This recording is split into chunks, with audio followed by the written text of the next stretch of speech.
전 세계에서 평양행 항공편이 취항하는 나라는 중국과 러시아 둘뿐이다. 그중에 중국 베이징에서 매주 4에서 6회 평양을 향하는 비행기가 뜬다. 북한의 국적기인 고려항공의 탑승 수속장. 예상과는 달리 적지 않은 관광객들이 수속을 위해 줄을 서고 있다.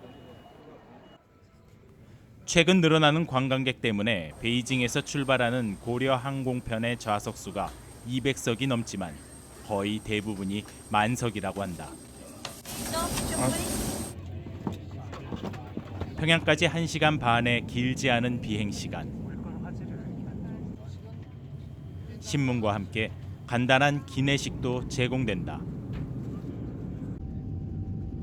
평소 여행 전에 느끼는 설레임이나 기대감과는 다른 무언가 설명하기 힘든 감정이 평양 순안국제공항에 도착할 때쯤 더욱 크게 느껴진다.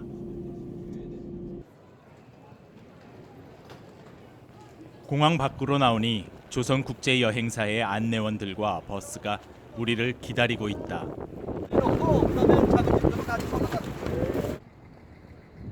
지금 이곳은 평양이다. 불편하신 점이 있거나 물으실 점이 있으면은 우리 안내자에게 기탄 없이 물어주십시오. 그래서 우리 안내자는 편의를 위해서 같은 호텔에 같이 숙박하면서 아무 때건 우리 안내자를 찾으셔도 됩니다. 뭐 저녁에도 찾으셔도 되고 아침 새벽에도 찾으셔도 되고 우리가 어떤 편의를 도모하기 위해서 노력하겠습니다. 안내원의 친근한 인사말에 일행들의 긴장이 누그러진다. 공항에서 버스로 30분 정도 이동해 평양 시내로 들어서니 초고층 건물들이 먼저 눈에 들어온다. 가장 최근에 개발되었다는 려명거리이다. 화려하고 특색 있는 건물 디자인이 인상적이다.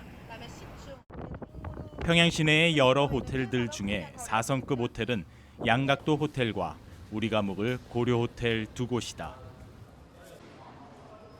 45층 높이 두 개 동에 총 500여 개의 객실이 있는 고려 호텔은 최상층의 회전 전망대 식당을 비롯해 헬스장과 수영장, 영화관 등이 있다. 지난해 남북 정상회담 시 남측 방문단이 묵었던 곳이기도 하다.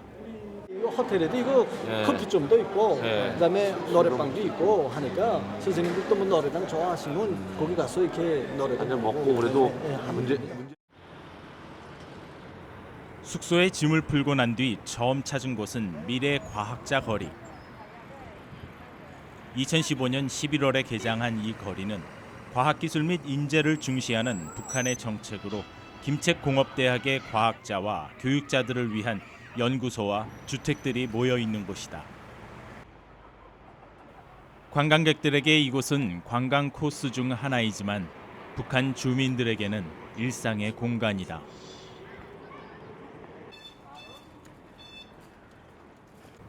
한산하던 낮 시간대와는 다르게 저녁 퇴근 시간이 되자 평양 시내 거리는 여느 도시처럼 북적이기 시작했다. 2017년에 준공된 82층과 70층 높이의 고층 아파트들. 려명거리의 야경은 우리가 알고 있는 북한의 전력 사정과 달리 상당히 화려한 모습이다. 평양에서의 첫 식사. 몰려드는 중국 관광객들의 영향인지 상차림이 중국 요리 스타일이다. 하지만 오늘의 메인 메뉴는 평양의 4대 진미 중 하나.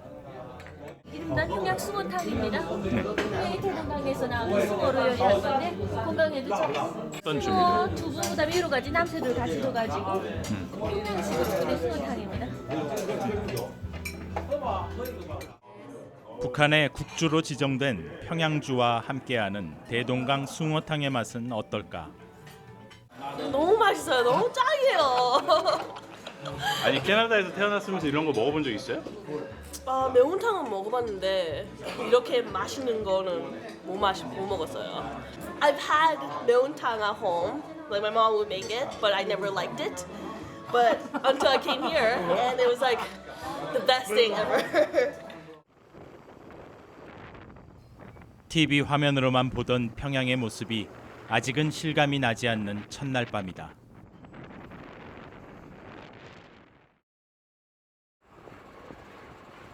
기대감과 설레임으로 오늘 밤엔 잠이 쉽게 오지 않을 것 같다.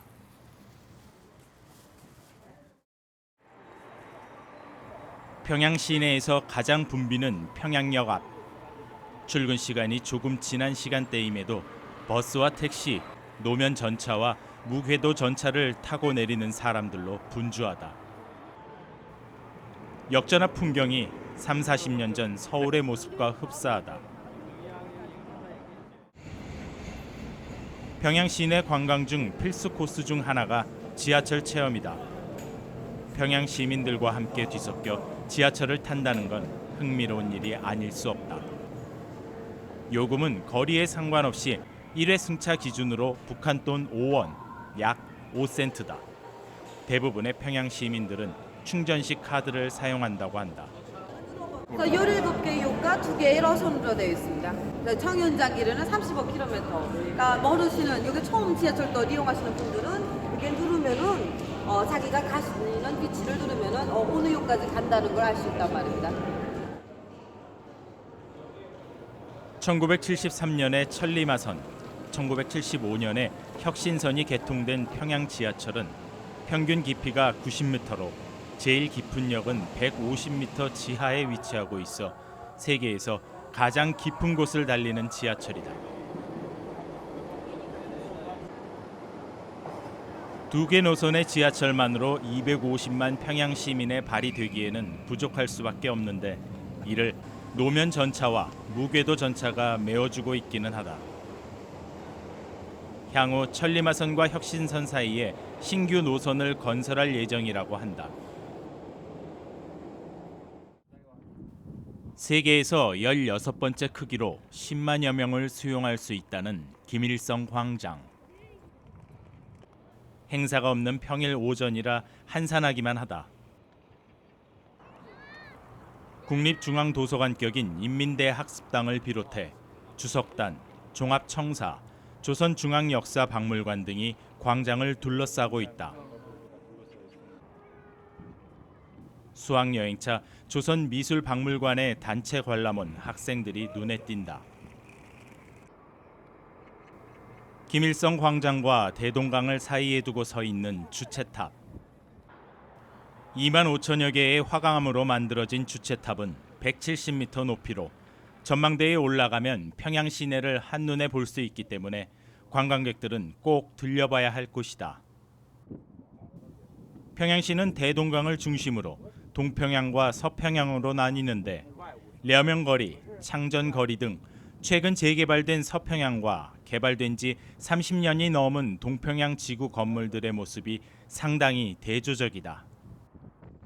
시내 곳곳에서 볼 수 있는 공사 중이거나 공사가 중단된 건물들. 지금의 경제 제재에서 벗어나 보다 발전된 평양의 모습을 떠올려 본다.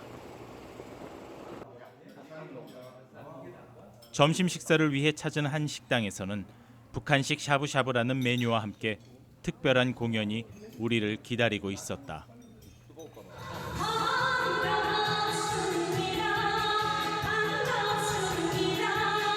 남한 사람들도 아는 몇 안 되는 북한 노래. 예상치 못했던 깜짝 공연이 제목만큼이나 반갑기만 하다.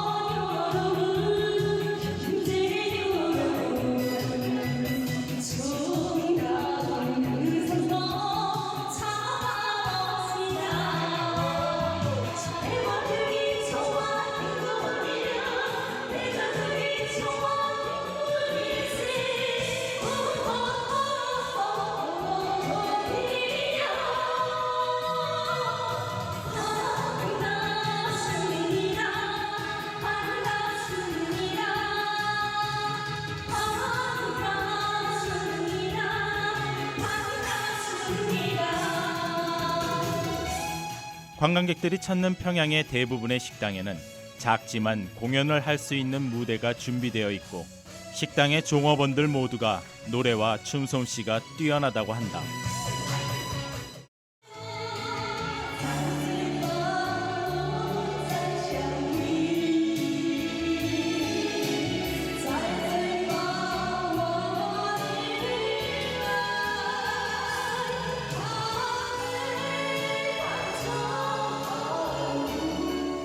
중국 관광객들을 위해 중국어로 부르는 다시 만납시다까지 총 5곡이나 들을 수 있었던 라이브 공연. 관람료를 내지 않은 게 미안할 정도로 훌륭한 공연이었다. 평양에는 주체타 외에도 다양한 대형 조형물들이 있다.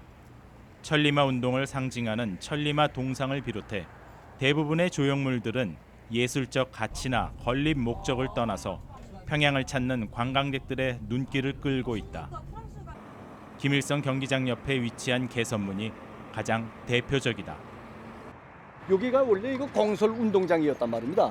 이 건설 운동장에서 조국 인민들과 개선 연설을 하셨습니다. 그래서 그때 1945년 10월 14일에 조국 개선 연설을 하신 이 불멸의 업적을 길이 칭송하기 위해서 이 가까운 여기 경치 좋은 모란봉 이거 기슭에 이런 개선문을 크게 건립해서 했단 말입니다. 김일성의 항일 빨치산 활동과 그의 평양 입성 후 개선 연설을 한 것을 기념하기 위해 김일성 70회 생일에 맞춰 세워진 개선문은 높이 60m, 너비 50m로 파리의 개선문보다 10m 정도 더 높은 세계에서 제일 큰 개선문이다.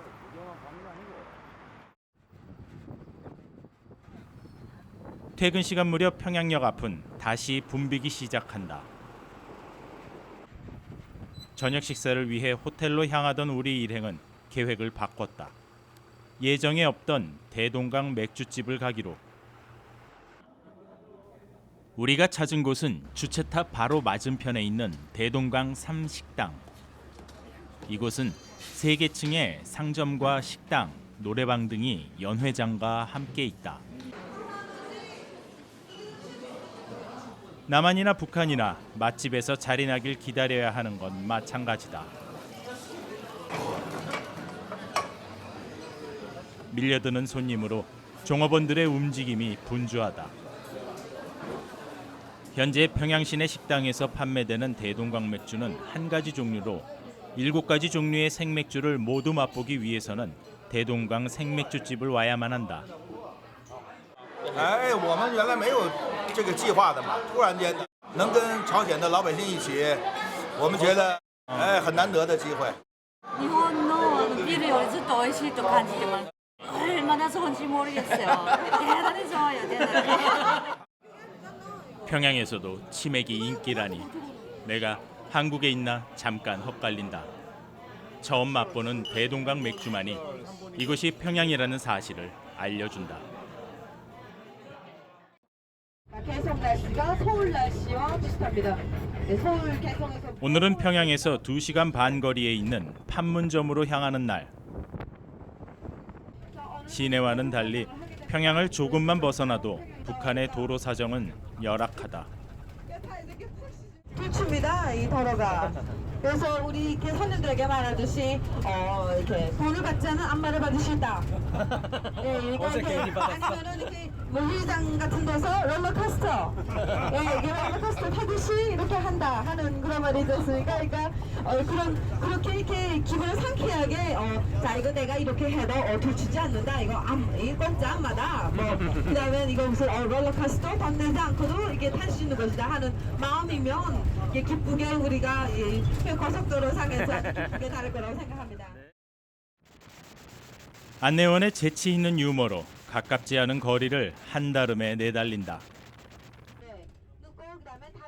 이른 아침부터 서둘러 출발했지만 이미 판문점을 들어가는 길목에는 관광객들을 가득 태운 버스들이 장사진을 치고 있다. 전 세계에서 매년 10만여 명이 북한을 찾는데 이 가운데 80%가 중국인 관광객들이라고 한다. 특히 북미 정상회담 이후 관광객들이 급증하면서 현재 외국인 관광객 숫자를 하루 1,000명으로 제한하고 있다. 군사분계선을 사이에 두고 남측의 자유의 집과 마주보고 있는 북측의 판문각. 휴전선 너머로 눈으로만 볼 수 있었던 판문각에 직접 올라가서 내려다보는 남측 풍경은 참으로 생경하다. 마치 내가 거울 속에 들어와 있는 느낌이랄까. 판문점은 한국 전쟁의 정전 협상이 진행된 곳이지만 실제 정전 협정이 이루어진 장소는 이곳보다 북쪽으로 1.5km 떨어진 곳에 위치해 있다. 1953년 7월 27일 유엔과 북한이 정전 협정을 맺은 정전 협정 조인장. 협정을 맺을 당시처럼 지금 이곳에 대한민국 국민은 없고 중국인들과 캐나다 국적의 우리 일행들만 있다는 것이 안타깝기만 하다. 이웃 쌍방은 합의에 따라談判 장소를 이루어온 것입니다. 后来双方的达成协议，1951年언제부터? 10월 25일. 10月25号开始。 중국인 관광객들과는 달리 우리 일행은 투어가 끝난 뒤 안내를 담당했던 군인과 기념사진을 찍을 수 있었다. 해외 동포에 대한 특별 대우다. 우리 아버지가 내가 조그말 때부터 너는 이제 크게 되면 통일된 나라에 살게 될 거다. 그때 되면 통일이 될 거야 했는데 내가 이제는 아버지가 됐다 합니다. 근데 내가 이제 아들한테 그 소리를 한다 합니다. 빨리 통일이 되면 좋겠습니다.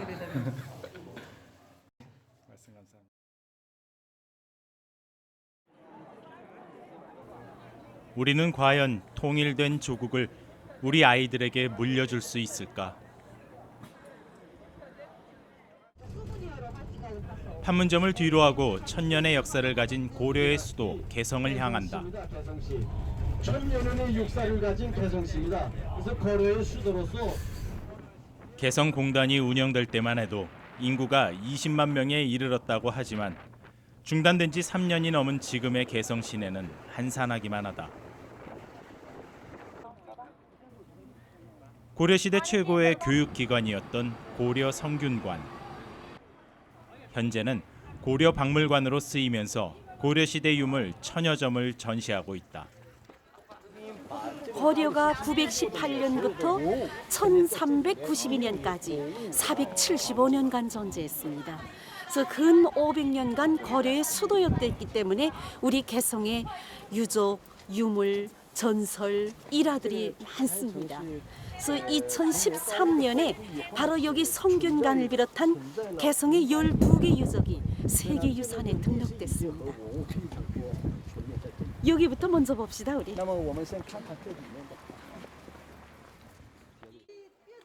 6.25 전쟁 중이던 1952년 1월에 건립된 개성 고려 박물관의 앞뜰에는 북한의 천연 기념물로 지정되어 있는 1000년 넘은 은행나무와 느티나무가 있다. 건물 자체도 역사 유적지인 이곳은 세계 최초의 금속 활자와 고려 청자, 석탑 등 고려시대의 다양한 유물들과 왕릉 내부의 실물 크기 모형까지 볼거리들로 가득하다. 고려 박물관에서 멀지 않은 곳에 위치한 북한 국보유적 제179호 왕건 왕릉. 왕건 왕릉은 건국 시조의 무덤이라는 점에서 역사적 가치가 높다고 한다. 역시 유네스코의 세계유산으로 등록됐다. 지금 남아있다는 것은 13점의 작은 유물과 동쪽 벽화, 서쪽 벽화가 보존되어 있습니다. 이 벽화 그림이 고려 시기 때 그린 그림 그대로 보존되고 있는 것으로 하여 유네스코에 등록됐습니다. 벽화가 얼마나 멋있는지 모릅니다. 생생히 보존되어 있습니다. 고려의 왕릉은 통일신라 말기부터 시작된 풍수사상에 따라 주로 산을 등지고 남쪽을 향해 조성됐다. 3, 4층의 기단을 놓은 후 맨 윗단에 봉분을 쌓고 병풍석과 난간석을 둘렀다. 도굴로 심하게 훼손됐다가 1994년 새로 보수하면서 고려 때의 원형과는 다소 달라졌다고 한다. 위놈들이 도굴에 가다가 또 군결세점의 유물이라고 하게 되면 청동주전자 하나, 금동무늬 술잔 1개, 금도구만 고리 장식품, 청옥구슬, 복숭아형 장식품 해서 13점이 작은 유물이 보존되어 있습니다. 청동주전자하고 금동무늬 술잔은 어떻게 보존되었는가 하니 우리가 조상님 묘에 가서 술 붓다가 술 남게 되면 조상님 이것도 맞아 드십시오 하는 의미에서 앞에다 이렇게 묻어주지 않습니까? 일본이 도굴에 갈 때 북쪽 벽을 까고 도굴에 갔습니다. 그러다 나니 남쪽에 묻어둔 청동주전자와 금동무늬 술잔은 그대로 보존되었습니다. 그래서 지금 여기 다 찾아놨습니다. 이 벽화 버전과 관련해서 유리 차단막을 다 설치하고 절대로 잘 안 들여보냅니다. 찍어놓은 사진은 입담 좋은 안내원이 왕릉 내부를 보지 못한 아쉬움을 달래듯 헤어지기 전에 농담 하나를 건넨다. 자청령이요. 여기는 우백호다. 코는 배산이요. 입은 림스다 해서 여기 명당 자리입니다. 이 자리가 좋은 자리인가 나쁜 자리인가 알아보기 위해서 눈물을 뚝뚝 흘려보았는데 눈물도 여 자리가 얼마나 좋아서인지 싹이 들어서 이렇게 떨어졌다고 합니다. 진짜 설명 잘한다. 어떤 분이 해설을 듣더니 자기 당장 가서 수술하겠답니다. 그래서 어디를 수술합니까 했더니 코를 이만큼 올려서 명을 길게 하겠다는 겁니다. 그래서 그렇게 하지 말라고 그랬습니다. 사람은 이금이 길든 짧든 자기 명껏 사는데 금 이만큼 만들어 놨다가 그 명을 다 살지 못하고 세상을 떠나게 되면 그 사람 비명 행사했구나. 진짜 재밌다. 가시겠습니다. 왕릉 구경이 끝난 뒤 우리를 기다리고 있는 건 왕들의 식사다. 고려시대에 궁중에서 먹었다는 13첩 반상기, 산에서 채취한 유기농 나물들과 개성산 인삼이 들어간 닭곰과 인삼주까지 산지에서 맛보는 특산 음식의 맛은 어디에 비할 수 없을 만큼 훌륭하다. 그게 11첩, 13첩, 9첩 예, 홀수로 나간단 말입니다. 옛날에 우리 왕들이 딱 이렇게 한 가지씩 1인당 하나씩 우리 임금이 드셨던 그런 요리입니다. 반상기. 그러니까 왕궁에 오셔서 왕이 드셨던 요리를 같이 드신 거나 마찬가지입니다. 스승님 오늘 임금 대접 받으셨습니다. 이상입니다.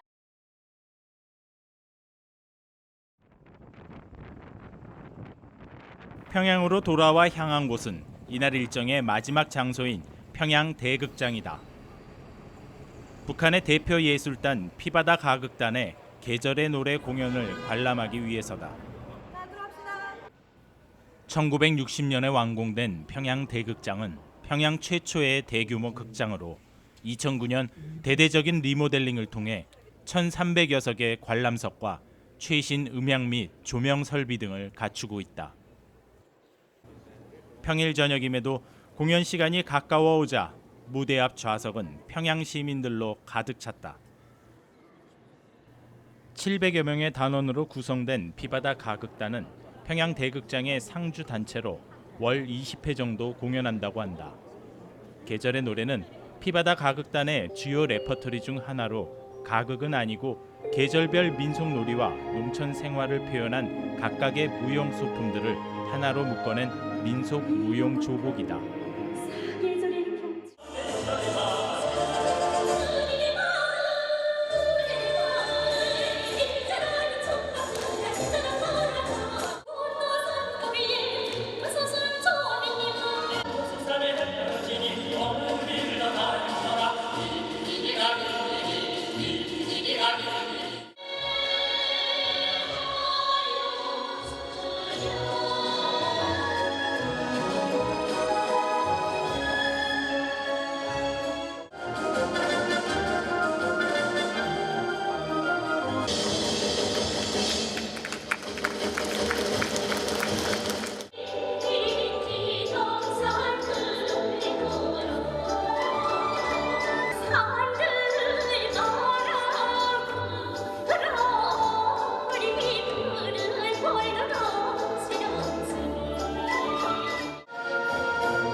우리의 전통 민속 문화를 오롯이 표현한 1시간 20여 분 동안의 공연은 관객들의 기립박수와 함께 끝이 났다. 어릴 때부터 듣기는 많이 들었어요. 소리는 많이 듣고 노래도 많이 듣고 그렇지만 저 피바다 가극단이라는 건 어렸을 때부터 이야기만 들었지 제가 오늘 직접 제 눈으로 볼 수 있다는 건 정말 상상도 못 해봤어요. 오늘 처음으로 제가 조선에 와서 제일 세계 최고급 조선 무용을 봐가지고 정말 마음속으로도 뿌듯해요. 평양 도심에서 30분 정도 떨어져 있는 장천 남새 전문 협동농장은 북한 주민들의 일상을 엿볼 수 있는 곳이다. 예, 그래서 여기서는 이 갖가지 토마토와 어이 이런 남새를 해서 여러 가지 남새들을 재배하고 있습니다. 그래서 여기서 생산한 남새들을 우리 수도 시민들에게 포장해주고 있습니다.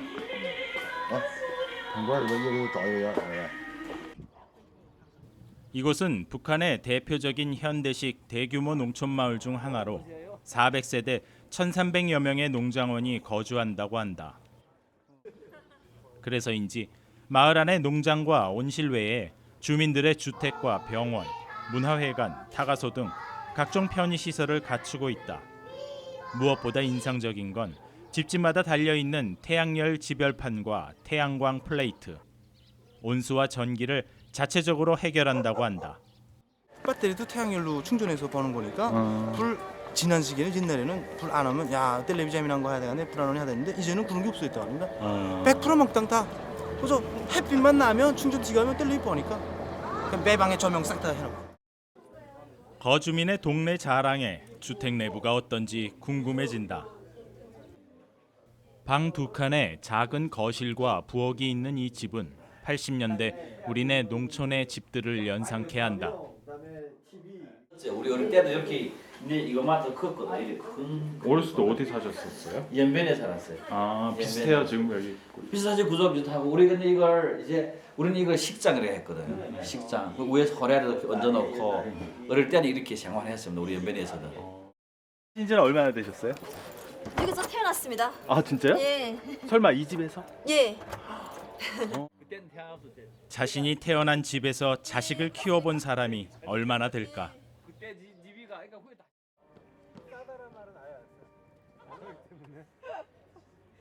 방금 전 견학한 온실에서 오늘 아침에 땄다는 토마토와 오이들.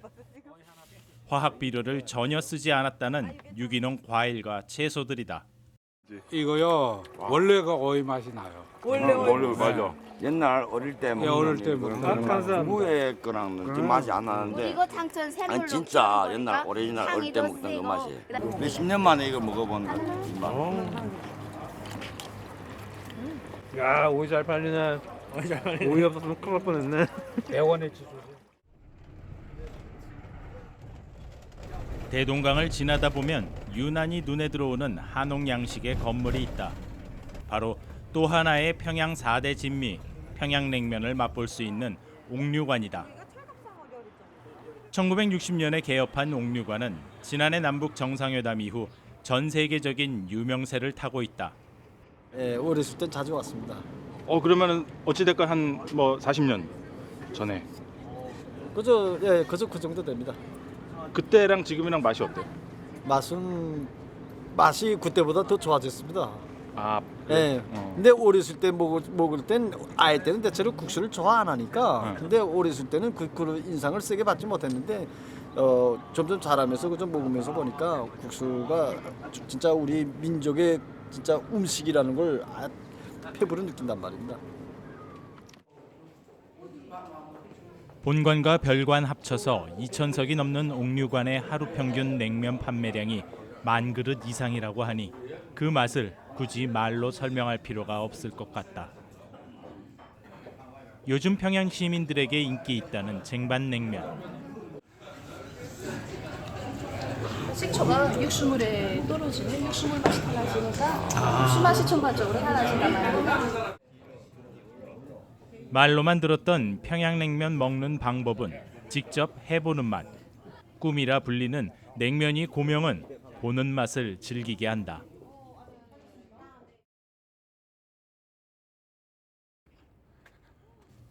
냉면을 먹은 뒤 산책 삼아 들린 곳은 공교롭게도 한국에서 냉면집 이름으로 알려진 을밀대이다. 모란봉 을밀대는 북한의 국보 제19호로 국보 1호인 평양성의 누각 중 하나다. 본래 군사적 목적으로 세워진 망루이지만 을밀상춘이라 하여 을밀대에서 바라본 봄 경치는 평양 8경 중 하나로 꼽힌다. 흐린 날씨 탓에 제대로 경치를 즐길 수 없는 안타까움을 뒤로 하고 평양에서의 또 다른 봄을 기약해 본다.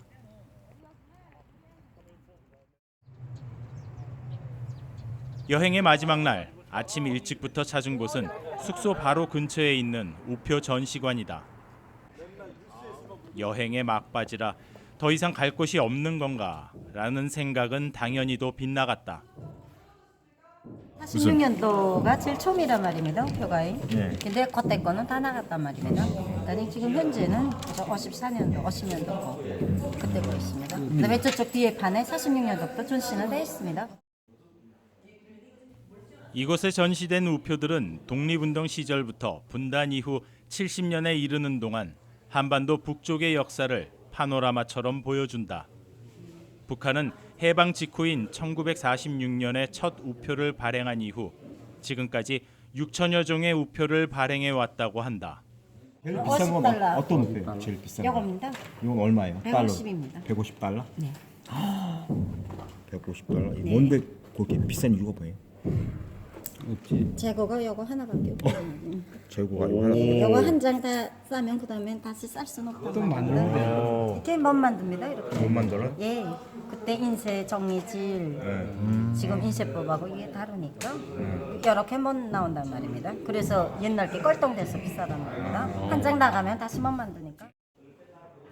현재 북한 우표는 전 세계 우표상들과 애호가들에게 점점 인기와 관심이 치솟고 있는 추세라고 한다. 이번 여행의 마지막 일정인 묘향산으로 향한다.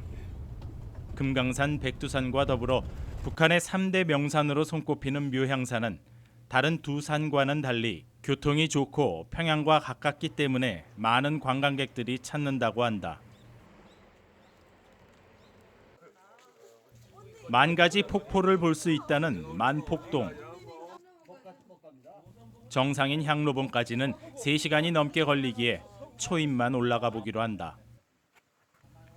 얼음 밑으로 흐르는 청량한 계곡물이 때이른 방문객들을 반기는 듯하다. 묘향산에는 임진왜란 때 서산대사가 승병을 일으킨 천년 고찰 보현사가 있다. 11세기 초에 여기 보현사가 세워졌습니다. 현재 우리 보현사는 보현보살이 이름을 따서 보현사라고 합니다. 우리 보현사는 불교의 한 종파인 적외종을 믿는 사찰입니다. 네, 적외종 사찰입니다. 그래서 천문으로 저기 적외문을 고려 말에 세웠습니다. 경내에는 전나무가 가득해서인지 공기가 신선하다. 5분만 마셔도 비타민증은 젊어진다고들 이야기하는데 아마 이 공기 음료를 많이 마시면서 다 돌아보고 나가실 때가 되면은 그 선생님들이 몇 년 동안은 젊어진 듯한 기분으로 돌아가게 될 겁니다. 예, 돌아가시면 아마 사모님들이 잘 몰라보실 겁니다. 그 전약도 과잉하면 몸에 해롭지 않습니까? 좋다고 너무 많이 마시면 오히려 해로우니까 적당히 마시면서 돌아봅시다. 두 번째 문입니다. 해탈문. 이 해탈문도 고려시기에 세웠습니다. 이 저국의 통일을 위해서 다 해탈하면서 함께 지나갑시다. 보현사의 대웅전에 들어가려면 조계문과 해탈문, 천왕문과 만세루를 거쳐야 한다. 1042년에 세워진 보현사는 한국 전쟁 때 폭격으로 대부분의 건물들이 파괴된 것을 70년대 후반에서 80년대 초반까지 현재의 모습으로 복원한 것이라고 한다. 대웅전 앞에는 북한에 남아있는 석탑 중 가장 으뜸으로 치는 팔각 13층 석탑이 있다. 폭격이 훅가는 받았는데 무너지지는 않았단 말입니다. 이게 이 건물들은 다 원래 건물들이 나무였으니까 불타고. 근데 요거는 그대로 이 있어요. 원래 탑입니다. 전쟁의 화마 속에서도 꿋꿋하게 버틴 석탑에게 왠지 미안한 마음이다.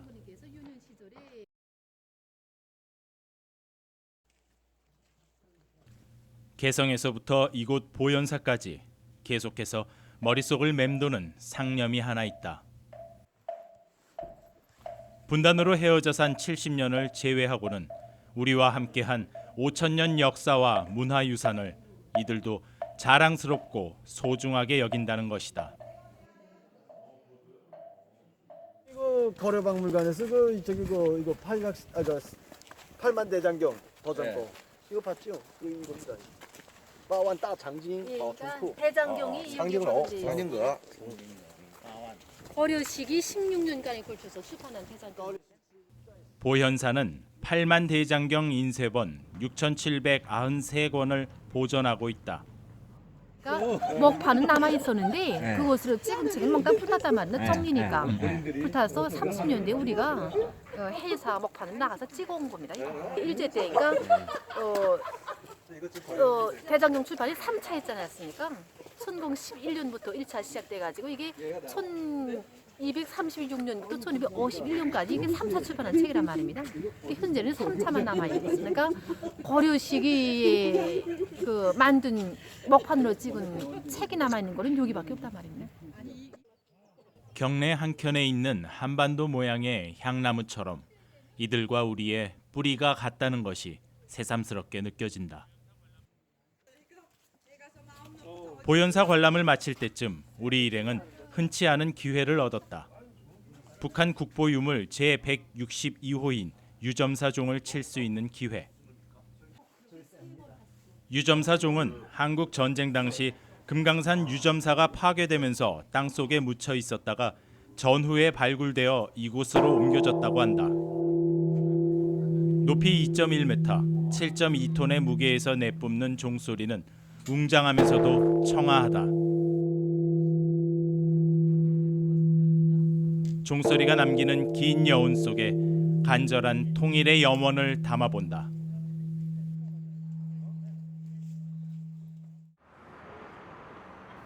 북한 안내원들과 함께하는 평양에서의 마지막 저녁 식사. To be able to just be happy together and 여행을 마친 저마다의 소감이 남다르다. 저는 솔직히 공항 그 느낌을 잊을 수가 없어요. 처음에 딱 공항에 딱 도착했을 때 내가 진짜 평양인가. 그리고 나가가지고 평양 도시를 처음에 보잖아요. 공항에서. 그때가 제일 셌고 그 다음서부터는 시간이 감격이었습니다. 너무 좋았어요. 도착할 그 순간에 이게 진짜 편한 느낌이 들었어요. 이게 다른 나라 아니 같아요. 그냥 지금 뭐 무슨 familiar한 이렇게 느낌이 오고 그래. 그래서 그 음식도 맛있고 그 공기도 진짜 좋은 것 같아요. 그래서 한 10년 전에 왔는데 그때하고 지금이 많이 변했어요. 건물 건설은 당연하고 사람들이 생각하는 것이 이제 많이 이제 베풀어주고 그리고 친해지려고 그런 감이 와요. 그런 감이 와요. 그전에는 이제 막 안녕하세요 하면 막 보면 외국에서 왔다고 막 피하고 불안한다고. 근데 내 생각에 지금 시대가 변하면서 우리 조선도 같이 변하는 것 같아요. 부딪히는 술잔 속에 처음 만났을 때의 긴장감은 온데간데 없이 사라지고 오래된 친구와의 대화처럼 오고 가는 농담들 속에 유쾌한 웃음만이 가득하다.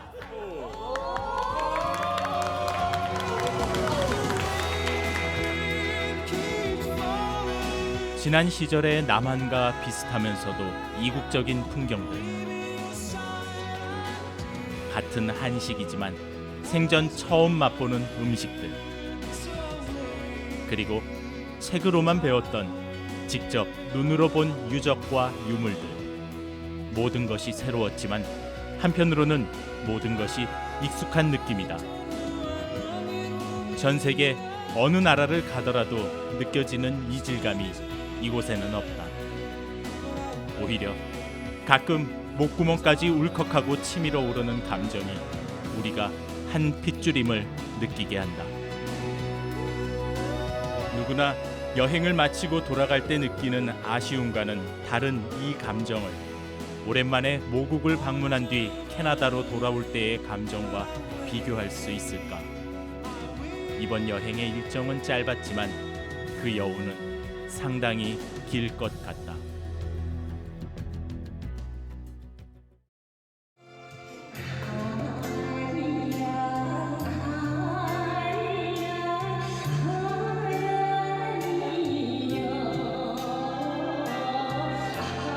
후보분들 안내를 하신 적이 있나요? 없습니다. 처음입니다. 아, 처음이에요? 네? 이번에 한나 상임들 하시면서 용어를 하실 줄 알았는데 근데 뜻밖에도 우리 조선말을 하시는 분들이라 나도 깜짝 놀랐습니다.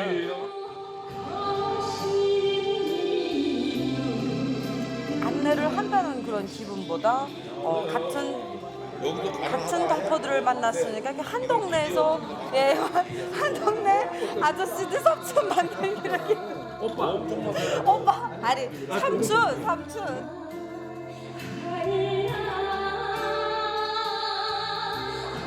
어쨌든 그 어느 곳에 살든 우리 조선민족은 역시 같은 민족으로서 그 동일한 그런 느낌을 든단 말입니다.